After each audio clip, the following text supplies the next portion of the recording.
Vamos a leer esta parte de la escritura que está allí en la pantalla y lo podemos leer todos. Eso está en Tito capítulo 2, el versículo 12. Dice, y leemos todos: porque la gracia de Dios se ha manifestado para salvación a todos los hombres, enseñándonos que, renunciando a la impiedad y a los deseos mundanos, vivamos en este siglo sobria, justa y piadosamente. Amén. Bien, estaba pensando en lo que es el efecto, la causa y en realidad el basamento de todas las cosas. Nosotros tenemos una razón para todo y todo debería tener una razón.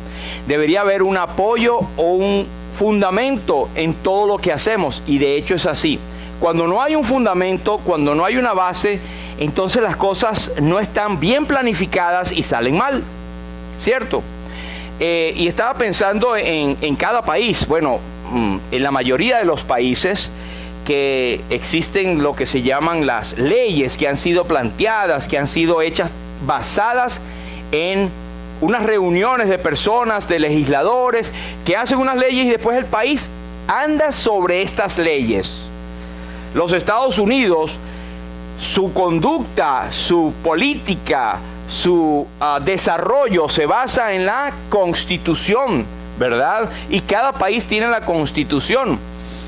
Muchos la capturan y tratan de modificarla y tratan de ponerla a su antojo, pero ese es harina de otro costal, ¿verdad?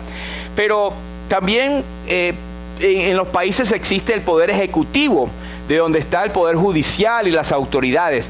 Si a usted lo paran en la carretera o se come un semáforo, no es porque el policía es malo, sino porque él tiene un código y lo puede multar a usted basado o fundamentado en algo que ya está escrito. Así también los códigos se basan en códigos de conducta. Ahí está la moral y las buenas costumbres. Yo recuerdo que en Venezuela había el famoso manual de Carreño. No sé si en otras de las países se oyó de este autor venezolano, pero Carreño escribió muchas de las normas de conducta que no están escritas en ningún lado, pero que son la base de la sociedad, las normas de respeto, hasta de cómo sentarse en la mesa. Todo está basado en un manual de conducta. Triste es que hoy en día esos basamentos existen, pero no se están cumpliendo y la gente está desviándose de esas, inclusive de la moral y de la buena conducta. Los servicios, por ejemplo, en normas, código, hay un estándar escrito, hay una base buena para eso. La construcción, no podemos construir este local o cualquier edificación, no se puede construir así, vamos a hacer aquí, vamos por una pared de tanto. Tiene que tener códigos, una cantidad de planos y reglamentos que hay que seguir. No podemos ir a lo loco. Lo que no está escrito, entonces se basa en códigos aceptados y en lo que la gente dice el sentido común. Bueno, por lógica tenemos que hacer tal y tal cosa, pero siempre hay algo en lo cual basarse. Entonces yo estaba hablando o basándome o pensando en esto y vi este versículo en Job 8, 13 al 15. Este hombre, guiado por el Espíritu Santo, Bildad, un hombre de la antigüedad, mucho antes que Moisés inclusive, mucho antes que Abraham, él estaba aconsejando, entre comillas, a Job. Y este hombre se llamaba Bildad. Y ellos de verdad que se fallaron en muchas cosas porque tenían un criterio errado, pero la palabra está allí y lo que dijeron fue basado en lo que el Espíritu Santo les guió. Y él dice: porque su esperanza será cortada y su confianza es tela de araña. Eso está en Job 8, 13 al 15. Y me llama la atención de que el hecho de que la esperanza sea cortada es algo terrible. La esperanza es lo que nos mueve. En estos días estábamos estudiando lo que es la esperanza. Es lo que nos mueve, lo que nos da ánimo, lo que nos da como las ganas de seguir algo porque tenemos la esperanza. A veces la esperanza está basada en cosas que no son del todo ciertas, pero igual nos anima, ¿verdad? Pero cuando a alguien le quitan la esperanza, se la cortan, eso es trágico. Cortada no quiere decir, mira, tu esperanza va a ser relegada, estamos empujando eso para otro tiempo. No, cortada. Así que a quienes él estaba dirigiéndose, está poniendo en una situación bien triste, esperanza cortada. Y cuando dice su confianza en tela de araña, tal vez no se usa muy bien o en estos días, ¿verdad? Pero que alguien le diga que tu esperanza y tu confianza es como una tela de araña. ¿Qué resiste una tela de araña? Usted la va, la atrapa con la mano y la quita. Es lo más, digamos, frágil que tú puedes ver, una tela de araña. Pero entonces en el versículo 15 sigue diciendo Bildad, guiado por el Espíritu Santo, y dice, se apoyará él en su casa. Y aquí donde yo quiero llegar a hacer énfasis. En la antigüedad, como todavía existe, la mayoría de las personas construían su propia casa. Y para ello ese era un motivo de orgullo. Su casa era su palacio, su casa era su fortaleza, y todavía es. Como los abuelos decían, una vez que usted tenga su casa, de ahí nadie lo saca. Y eso es verdad, aunque uno esté pagando renta, algunos, ¿verdad?, que no tienen todavía su casa, pero es un sitio donde tú tienes tu reino, donde tú tienes tus cosas, donde nadie te puede sacar a menos que no pagues, ¿verdad? Pero la casa es su apoyo. Y él decía aquí, se apoyará a él en su casa. Para ellos, los antiguos, su casa era su fortaleza. Ahí me apoyo yo. Y él dice, se apoyará en su casa, mas no permanecerá ella en pie. Mira que es trágico, aún en su propia casa, él se apoya en lo único que tiene firme y se cae. Se asirá de ella o se agarrará de ella, mas no resistirá. Estamos hablando de una situación trágica acá, pero ¿quiénes son los que tienen esta situación, esta noticia tan triste de que su esperanza es cortada, de que su confianza es como tela de araña, de que su única, digamos, fortaleza, que es su casa, pues se cae, se va a agarrar de ella y no resiste? Eso es triste. Mire de quién se trata. Tales son los caminos de todos los que olvidan a Dios. Y la esperanza del impío perecerá. Y aquí donde mucha gente se confunde, porque dice, yo no me olvido de Diosito, yo no me olvido de Dios, yo lo tengo en cuenta, yo rezo todos los días, yo oro a Él. Pero resulta que no tiene una relación personal con Dios. Y ni siquiera hablar de aquellos que se dicen ateos. Me llama la atención una frase del gran predicador Charles Spurgeon. Y él decía, el ateísmo es algo extraño. Ni aun los demonios quisieron agarrar ese camino. Porque nos dice que aun los demonios creen y tiemblan. Así que algo extraño. Pero es que al no tener una relación personal con Dios, a través del único medio que Él ha instituido, que es Jesucristo, pues eso es gente que se olvida de Dios. No importa cuán religioso usted sea o aparenta ser, no importa cuántas veces venga a la iglesia, cuántos familiares tenga cristianos, desde chiquito o chiquita asistía a la iglesia. Si usted no muestra frutos de que tiene a Cristo, una relación personal con Jesús, y lo obedece, usted está con los que se olvidan de Dios. Y su fin y su esperanza es como la que está planteada allí. ¿Dónde está fundamentado usted? Podemos preguntar, ¿cuál es nuestro fundamento? ¿En qué se basa tu confianza? No, yo tengo a Cristo, yo soy cristiano. Bueno, vamos a examinar algunos versículos que quiero compartir con ustedes en esta mañana. Y quiero que vayan, por favor, al Evangelio según San Mateo. Evangelio según San Mateo, capítulo 7, versículo 24 al 27. Un pasaje archiconocido. Bueno, muchísimos lo conocen. Casi nos lo sabemos de memoria porque eran versículos de clase bíblica que nos teníamos que aprender. Entonces, Evangelio según San Mateo, capítulo 7, versículo 24. Dice el Señor Jesucristo hablando. San Mateo, capítulo 7, versículo 24. Dice así la palabra de Dios. Empecemos el versículo 23. Dice: y entonces les declararé: nunca os conocí, apartaos de mí, hacedores de maldad. Cualquiera pues que me oye estas palabras y las hace, le compararé a un hombre prudente que edificó su casa sobre la roca. Descendió lluvia y vinieron ríos y soplaron vientos y golpearon contra aquella casa y no cayó, porque estaba fundada sobre la roca. Pero cualquiera que me oye estas palabras y no las hace, le compararé a un hombre insensato que edificó su casa sobre la arena.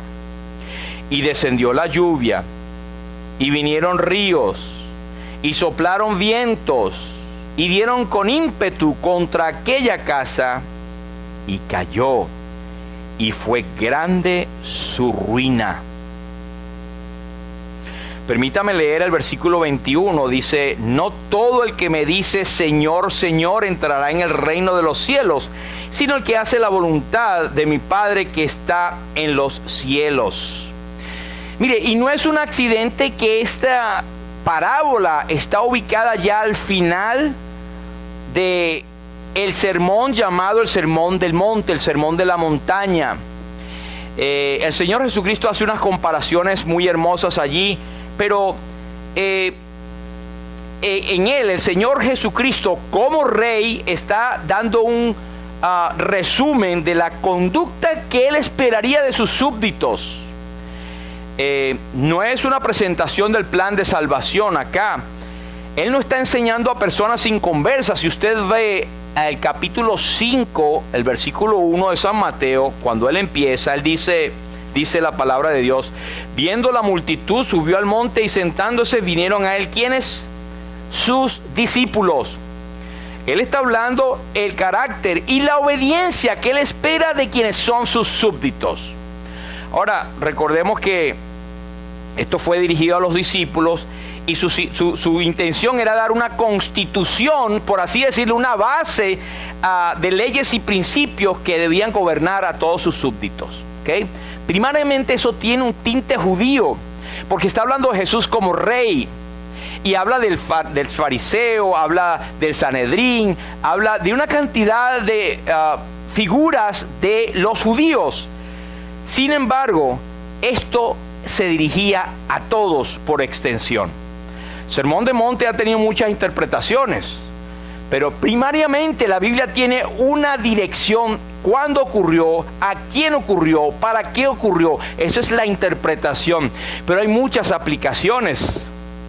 Este Sermón del Monte, donde hemos leído esta parábola, es nuestro presente también, y también el futuro de todos los que reconocen a Cristo como Rey.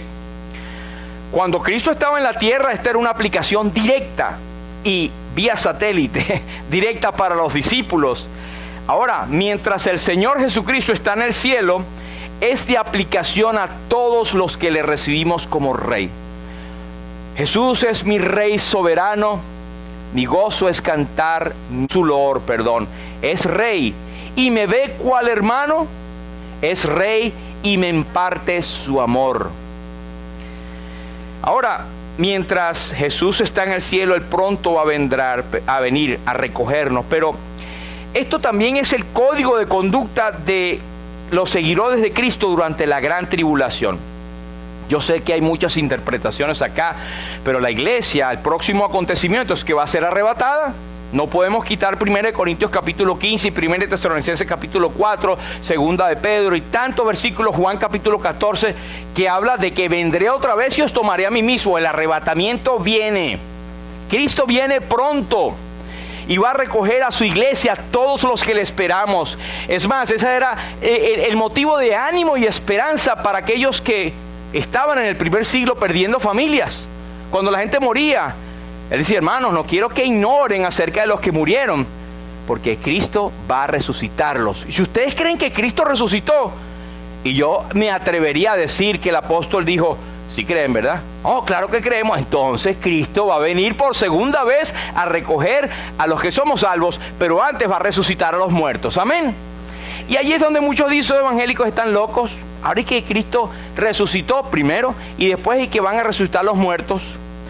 Yo les he contado una anécdota real de una señora, una noble de Inglaterra en no sé en qué año, ¿verdad? Pero todavía se puede ver, si usted lo puede conseguir, una que desafió el arrebatamiento y decía: yo no creo en eso, y si es que existe, pues mi tumba no será abierta por la eternidad.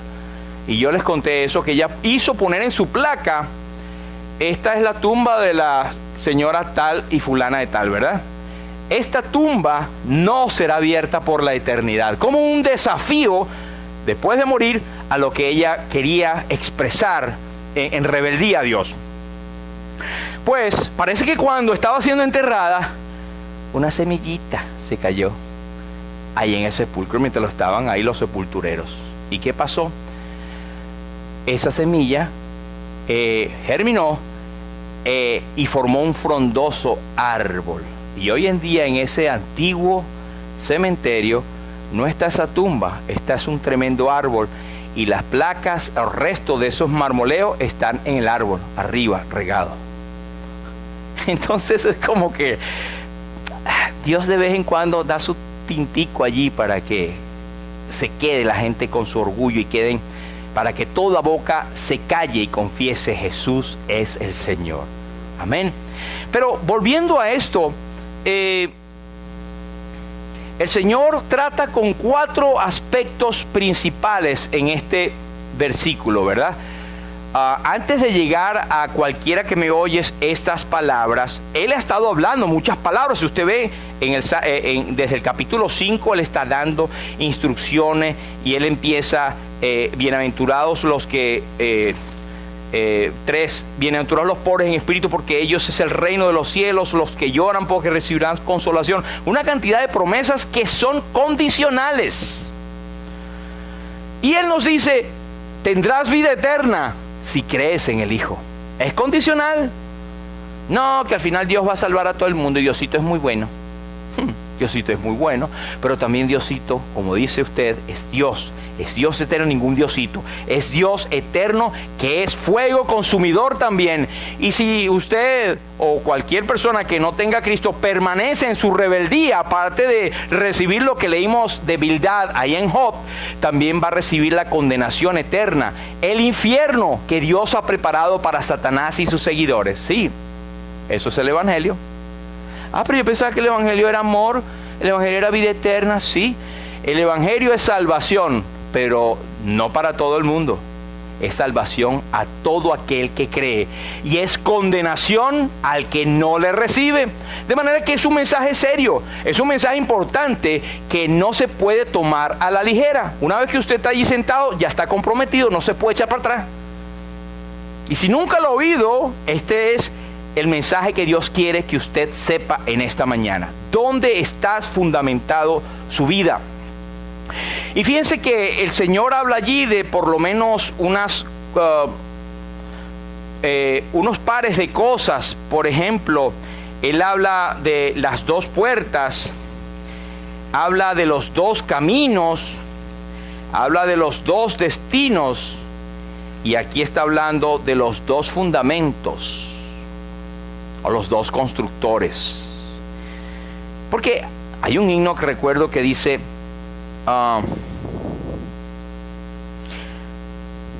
tu alma es campo de batalla entre el diablo y Jesús. Quiere Satanás tu muerte, Cristo quiere tu salud o tu salvación. Siempre hay 2 únicos caminos: camino que lleva a la perdición, que es ancho, donde todo el mundo va, gozo, hago lo que me da la gana, y su fin es camino de muerte. Pero hay un camino angosto que es el mismo Señor Jesucristo, que dijo: llevad mi yugo sobre vosotros y aprended de mí, que soy manso y humilde de corazón, y hallaréis descanso para vuestra alma. Yo soy la puerta, el que por mí entrare será salvo, y entrará y saldrá y hallará pasto. Yo soy la vida. El que esté muerto, cree en mí, vivirá aunque esté muerto. De manera que hay siempre dos destinos, dos situaciones: o un cielo de felicidad o una condenación eterna. Hay un cielo donde es real, donde van a morar todos los creyentes en Cristo Jesús, y hay un infierno. Ahora, el lago de fuego todavía no está, se está calentando. El lago de fuego todavía no está. ¿Dónde va la gente que muere sin Cristo? A las tinieblas de afuera, donde es el crujir, el lloro y el crujir de diente. Así como el creyente en Cristo que muere ahora no va a las mansiones finales celestiales, a la bella Jerusalén celestial, porque está siendo preparada después de la boda del Cordero, va a un sitio, si lo podemos decir así, un lugar de primera clase. El apóstol dice que estar ausente del cuerpo y presente en el Señor. Imagínese estar presente en el Señor, un gozo y una bendición, que el apóstol dice: cosa que ojo no vio, ni oído yo, ni han subido en corazón de hombre, son los que Dios ha preparado a los que le aman.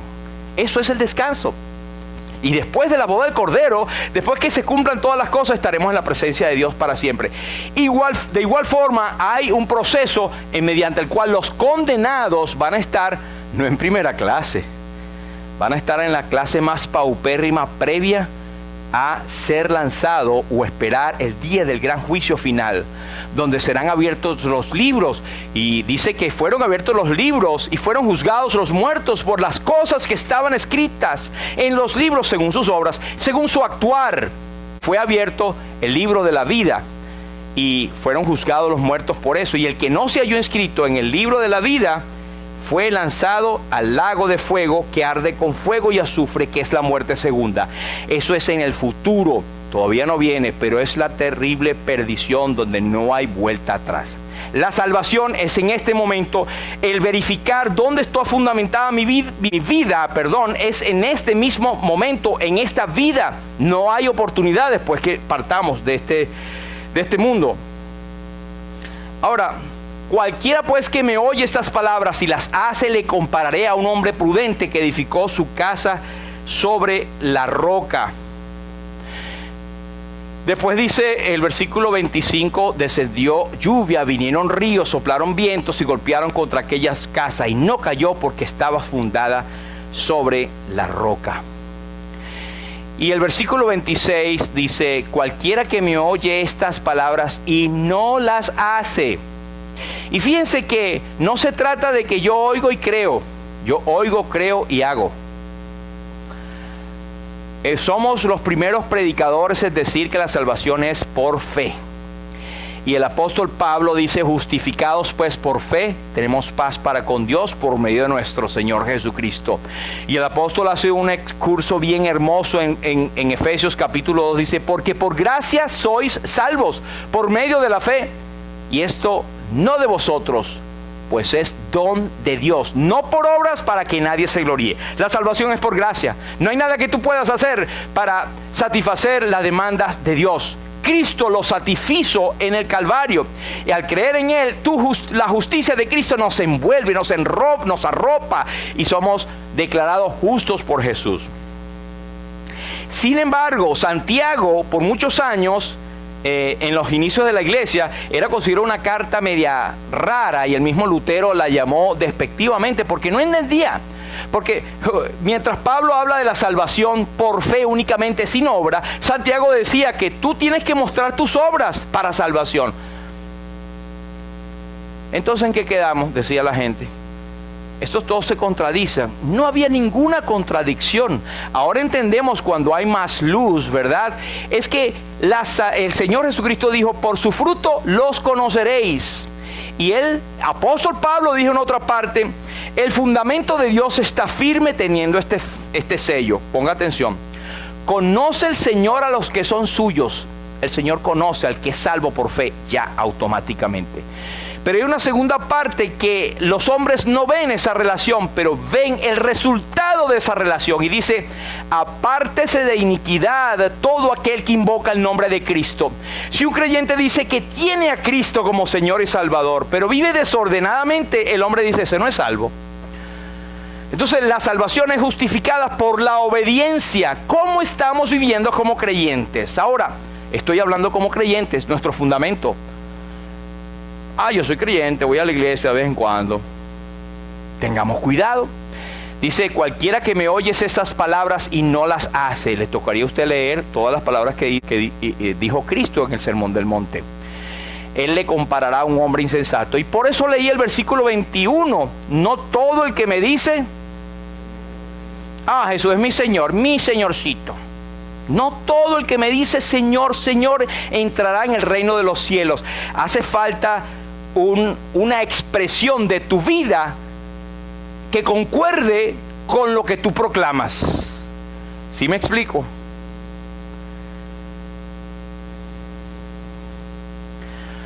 Hay varias cosas que pasaron allí. Lluvia, ríos, vientos. Y de paso todo eso con ímpetu, con fuerza, con una fuerza destructora contra aquella casa. Quiero mostrarle una casa real. Eso está en Serbia, ¿verdad? Y es un río que se llama Drina. Y es espectacular, ¿no? Yo creo que la usan como turismo, no tengo mayor información, pero está en la roca en medio de un río. Vienen las corrientes, pueden soplar los vientos y todo lo demás, y ella no caerá porque está fundada sobre una roca. Hay muchísimos ejemplos de casas fundadas en fortalezas. De hecho, en la antigüedad, en las cruzadas, los reyes hacían sus castillos, ¿dónde? En el monte, en la roca. Y eso es lo que el Señor Jesucristo dijo. Y aquí tenemos el ejemplo de que, y ahora lamentablemente con la cuestión del huracán se expone mucho más. Casa fundada sobre la arena, caída, destruida. Ese es el fin de el tipo de fundamento que se usa para ello. Ahora, como punto número 1, yo diría que cada quien debe edificar una casa. No te puedes salvar de eso. No, pero yo vivo con mi mamá. No quiere decir la casa física. Cada quien tiene la responsabilidad de presentar, de construir en la base de su fe con qué encontrarse con el Creador. Y es que esta casa que cada quien tiene es la esperanza de ir al cielo. Todo ser humano tiene la esperanza de ir al cielo. Ahora, de ahí que sea realidad, va a estar basada en qué creencia tiene acerca del Evangelio. Nuestra principal y constante preocupación debería ser afianzar nuestro llamamiento como creyentes en Cristo, hermanos. Primera de Pedro 1:10 dice, por lo cual, hermanos, tanto más procurad hacer firme vuestra vocación y elección, porque haciendo estas cosas no caeréis jamás. Tu casa no va a caer, porque estás fundado en la elección de firmeza en tu vocación y elección en Cristo.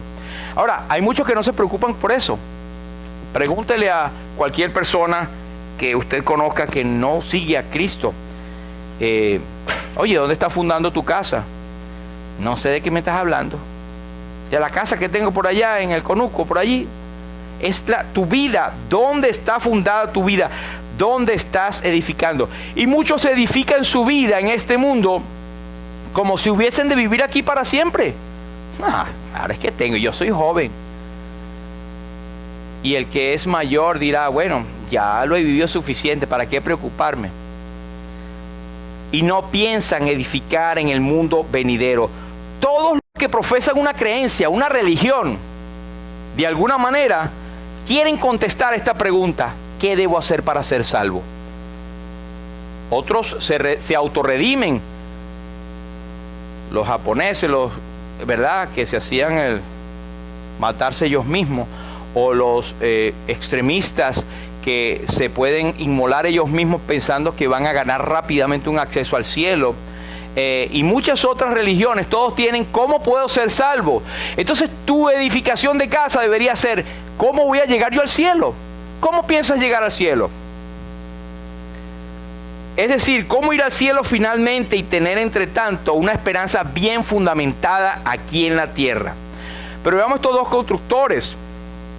En primer lugar, usted ve que cualquiera pues que me oye estas palabras, le compararé.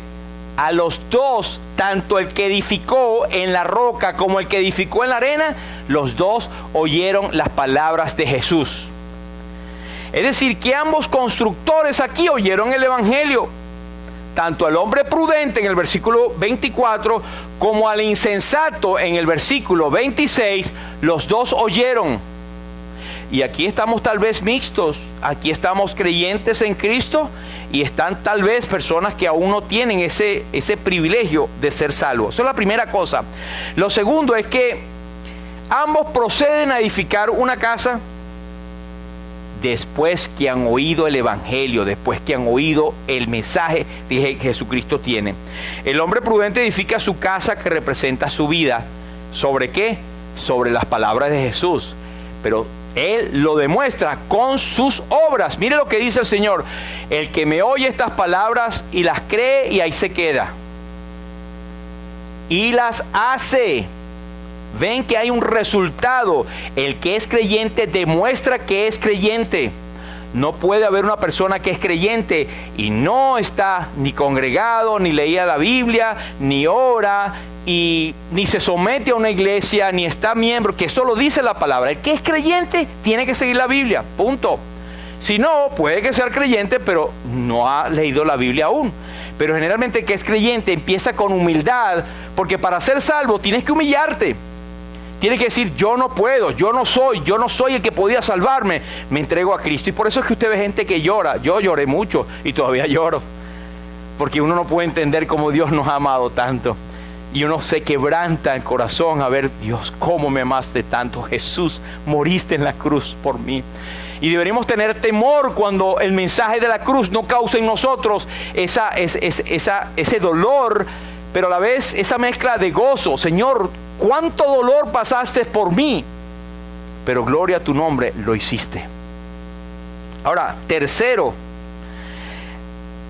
tal vez esto no es 100% correcto, pero me permite decirle esta sugerencia: que ambos constructores edificaron sus casas en la misma ubicación. ¿Por qué? Usted lee las tormentas, son igualitas,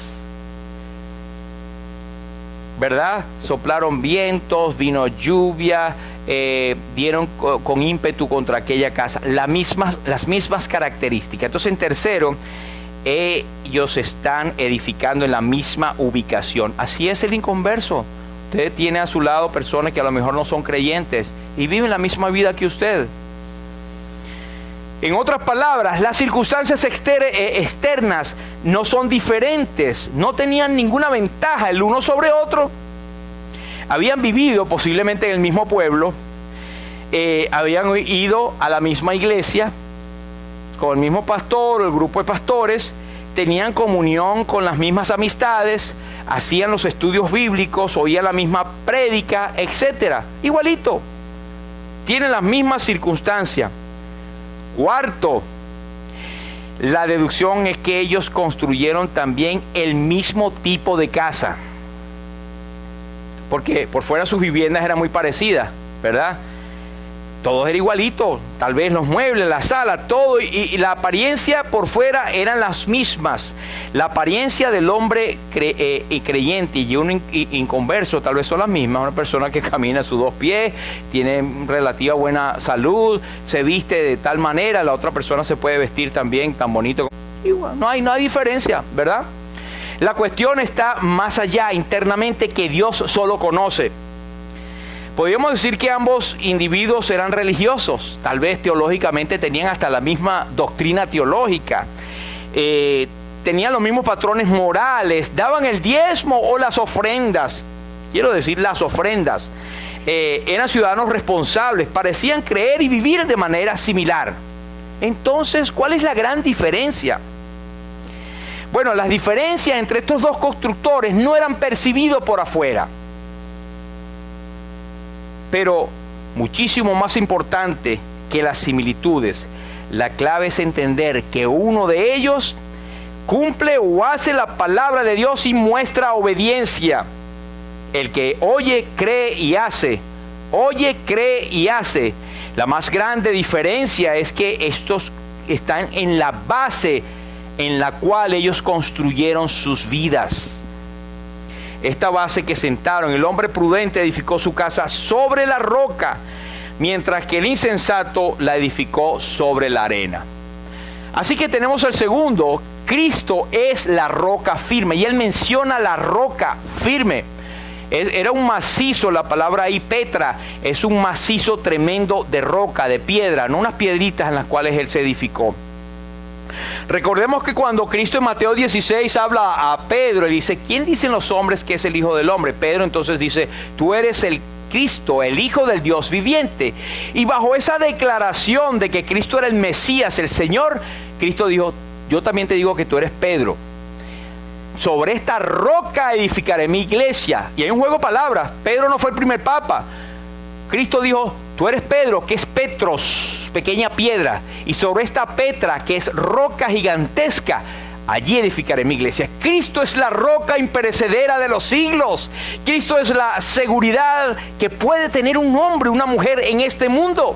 Mientras todo se puede batir, puede irse al suelo, puede derrumbarse, estamos en nuestra firme y más potente roca imperecedera de los siglos. No hay cual Jesús, otra fiel roca, otro fiel amigo. No lo hay, no lo hay. Pero el apóstol Pedro dice también en su carta, mire, acérquense a Cristo. Ahí está la piedra viva. Acercándoos a él, piedra viva, desechada ciertamente por los hombres, mas para Dios escogida y preciosa. Pedro tiene el cuidado de aclarar que la roca no es él, es Cristo. Y en 1 Corintios Pablo, el otro apóstol, dice, la roca espiritual, la roca era Cristo. Cristo es la roca. Y eso hace referencia a un pasaje del Antiguo Testamento, es la peña de Oreb, que está brotando agua de vida. Pero era otro pasaje en las Escrituras, donde aquella roca fue golpeada para que surgieran las aguas y pudiera satisfacer la sed. Y esa roca fue herida por nosotros para que pudiésemos ser satisfechos de nuestras necesidades. Amén. Pero esa roca también es esperanza. En Tito nos dice, aguardando la esperanza bienaventurada y la manifestación de nuestro gran Dios y Salvador Jesucristo. Él es nuestra esperanza, Él es nuestra roca y pronto vendrá. Amén. Isaías 4 y 6 nos dice una profecía que tiene que ver con el futuro de Sión en el reino, pero es aplicable. Y dice, el siervo de Jehová vendrá, y dice Isaías 4 y 6, y habrá un abrigo para sombra contra el calor del día, para refugio y escondedero contra el turbión y contra el aguacero. Ese es mi amado, es el Señor Jesucristo. Luego tenemos el prudente, que es un creyente, pero que obedece. ¿Cómo sabemos que es creyente? Porque obedece. ¿Y por qué obedece? Porque es creyente. Dice, cualquiera pues que me oye estas palabras y las hace, le compararé a un hombre prudente que edificó su casa sobre la roca. Y esta es la marca de un verdadero discípulo. Y esto debería ser un espejo para nosotros reflejarnos y examinarnos. Y hermanos, es sano y sabio que nos examinemos. El apóstol dice, examinaos a vosotros mismos si estáis en la fe, no sea que estéis, en una versión venezolana diría, ponchao. No sea que estéis reprobados, que estés raspado, que estés desaprobado. Adóquimos. Dóquimos es aprobado y adóquimos es la privativa, en griego es desaprobado. Hay personas que creen que son creyentes y no lo son. Y eso es triste y es peligroso. Por eso hay que examinarse y decir, ¿en qué se basa mi fundamento? ¿Soy creyente en qué? Bueno, yo creí en Cristo. ¿Cuándo? Bueno, no sé, pero como que siempre. No puedes ser creyente toda la vida. Empezando por ahí. No puedes haber nacido creyente. Lo decimos con la autoridad de la palabra de Dios. Cuando Cristo se entrevistó con Nicodemos, le dijo, Nicodemo era más sabio que cualquiera de los teólogos hoy en día. Te es necesario nacer otra vez. Nicodemo tenía que tener un día de nacimiento físico, como todos tenemos, y un día de nacimiento espiritual. No se preocupe si usted no se acuerda de su fecha, pero sí se acuerda de que tuvo un momento en su vida. No quiero tampoco poner en estrés y en duda. Nadie está dudando de su salvación, pero eso es entre usted y el Señor. ¿Qué es lo que me impulsa a mí, inclusive a venir a la iglesia? ¿Qué me impulsa a mí a predicar el evangelio? ¿Qué me impulsa a mí a seguir a Cristo? ¿Por religión, por tradición? Porque, bueno, acuérdense, hay las 3C, ¿verdad? Los convencidos. Yo estoy convencido del evangelio, pero todavía no he hecho el paso. Está la otra C, que es el convenido. Y eso no se ve aquí, pero voy porque mi mamá va ahí, o porque me gusta la muchacha, o porque me gusta aquel cristiano. Eso, los cristianos son un poquito más fieles que los demás. El convenido. Pero está finalmente la última C, que es la que buscamos, el convertido. Entonces no seamos convencidos, no seamos convenidos, seamos convertidos.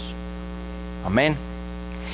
Pero dice el apóstol Juan en su primera carta, en esto sabemos que nosotros le conocemos. Mire, si guardamos sus mandamientos, el que dice yo le conozco y no guarda sus mandamientos, el tal es mentiroso y la verdad no está en él. Pero el que guarda su palabra, en este verdaderamente el amor de Dios se ha perfeccionado. Por esto sabemos que estamos en él. El que dice que permanece en él debe andar como él anduvo. Una tremenda señal. ¿Andamos como Cristo anduvo? ¿Practicamos la verdad en amor? ¿Amamos a nuestros hermanos? ¿Procuramos servirle? ¿Estamos diariamente en la lucha? Una persona nueva que ustedes lo conocieron acá, recién convertida, muchos años en un área que es bastante tosca y brusca y el lenguaje es bastante soez. Él está frustrado, pero ya está entendiendo un poco, que él dice, desde que yo confesé a Cristo me siento más sucio, me siento mal.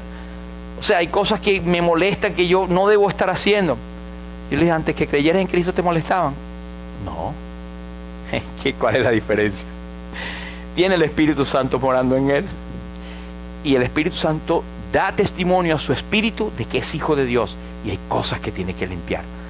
Y no se apure, nosotros también estamos igual. Podemos tener tantos años en los caminos del Señor. Y diariamente es nuestra lucha, ¿es verdad? El insensato es un falso profesante. Número 4. Cualquiera que oye estas palabras y no las hace, le compararé a un hombre insensato que edificó su casa sobre la arena. Que hay muchos que profesan abrigar la esperanza de Cristo, pero menosprecian esta roca. Ni siquiera saben que Cristo, una de sus figuras preciosas, es la roca.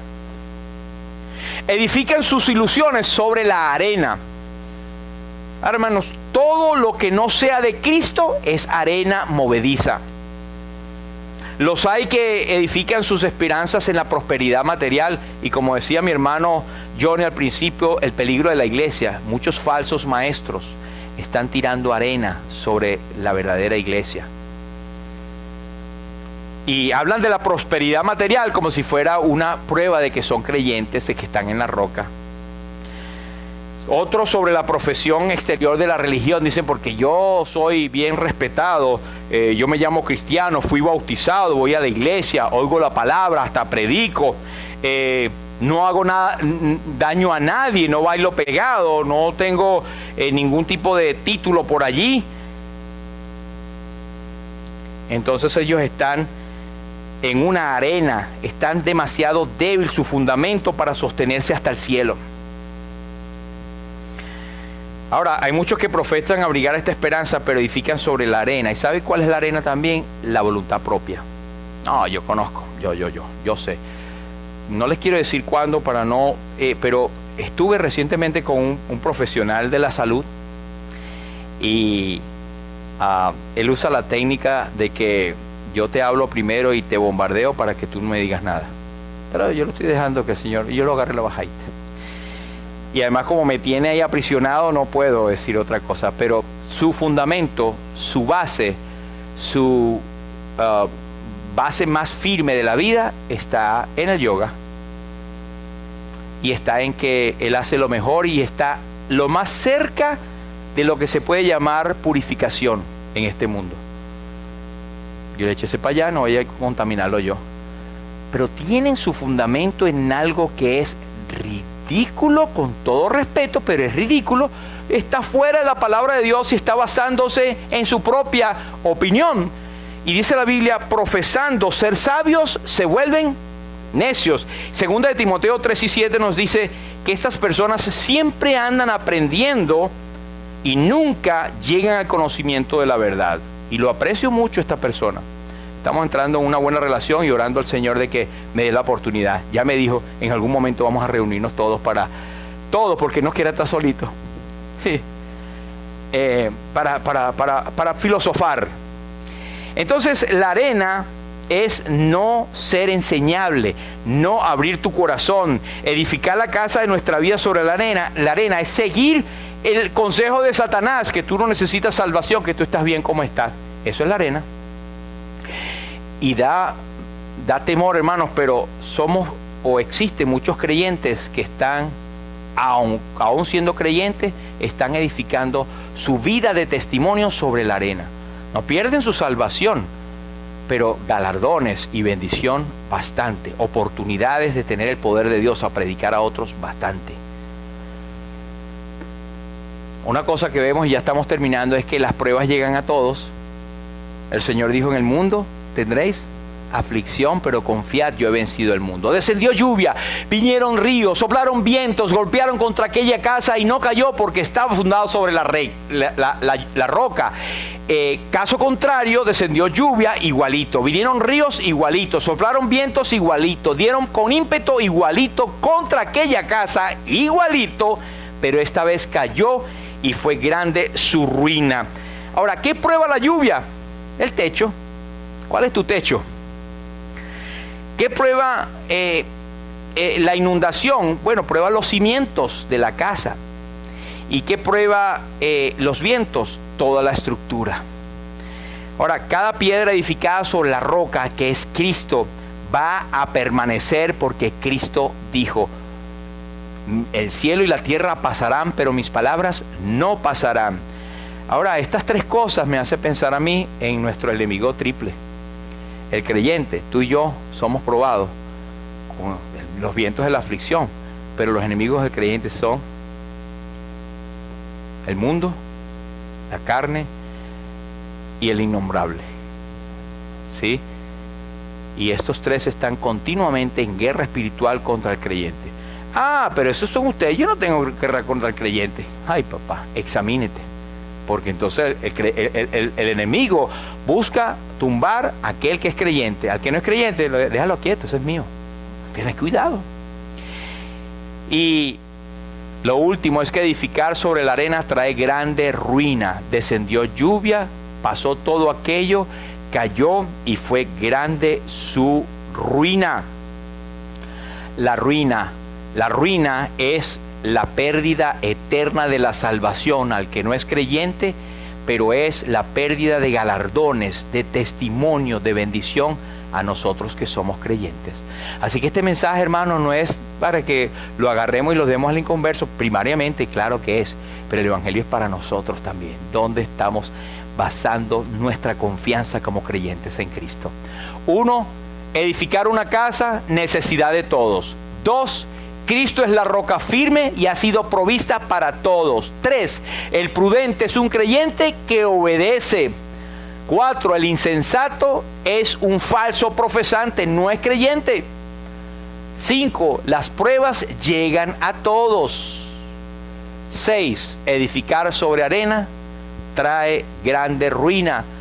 El que no se halló inscrito en el libro de la vida será lanzado al lago que arde con fuego y azufre, que es la muerte segunda.